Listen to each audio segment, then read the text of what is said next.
Soal yang pertama, sebutkan dan jelaskan tentang tanda gereja yang sejati menurut ajaran Alkitab.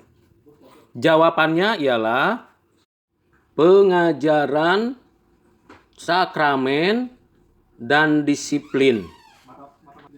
Dalam pengajaran diperlukan dan dibutuhkan sumber yang utama yaitu Alkitab, dogmatika gerejawi, dan pengajaran dari bapak-bapak gereja, serta pelaksanaan pengajaran melalui kelas sekolah minggu, kelas katekisasi, dan juga khususnya khotbah-khotbah yang dilakukan setiap hari Minggu.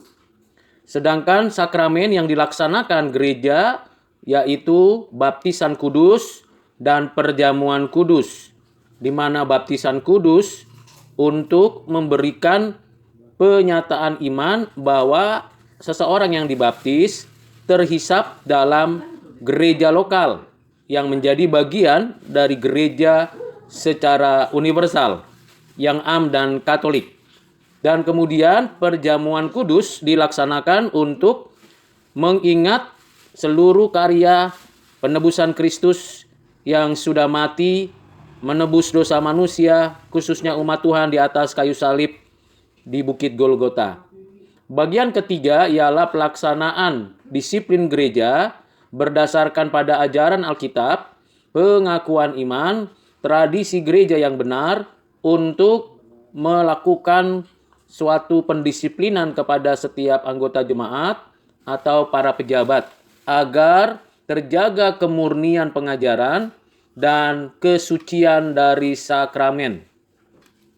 Andai kata ada jawaban-jawaban yang lain yang mungkin ditulis dalam jawaban soal pertama ini, bahkan bercampur dengan atribut gereja seperti kesatuan, kesucian, dan gereja yang am, atau bercampur dengan karakter gereja. Namun, kalau jawaban tentang tanda gereja itu sudah dituliskan, sebenarnya itu menjadi jawaban yang penting. Tulisan, jawaban, ataupun pernyataan yang ditulis yang bukan sesungguhnya menjadi jawaban tidak diperhitungkan sebagai sebuah nilai untuk soal yang pertama ini. Soal kedua, apakah yang dimaksud dengan kesatuan gereja di dalam pengakuan iman rasuli? Jawabannya, pengakuan iman rasuli khususnya bagian yang ketiga, yaitu aku percaya kepada Roh Kudus, gereja yang kudus dan am, persekutuan orang kudus, pengampunan dosa, dan kebangkitan tubuh.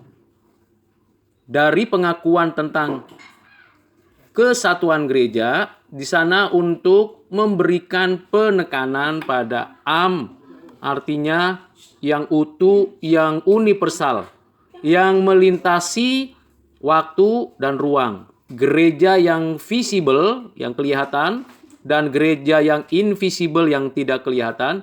Gereja yang memiliki organisasi maupun gereja yang organismanya, dan itu menunjukkan kesatuan di dalam pengenalan akan Allah Tritunggal, kesatuan di dalam pengenalan akan Alkitab adalah firman Tuhan, kesatuan di dalam sakramen, penjelasan dan pengertiannya, serta kesatuan di dalam melaksanakan mandat Injil dan mandat budaya.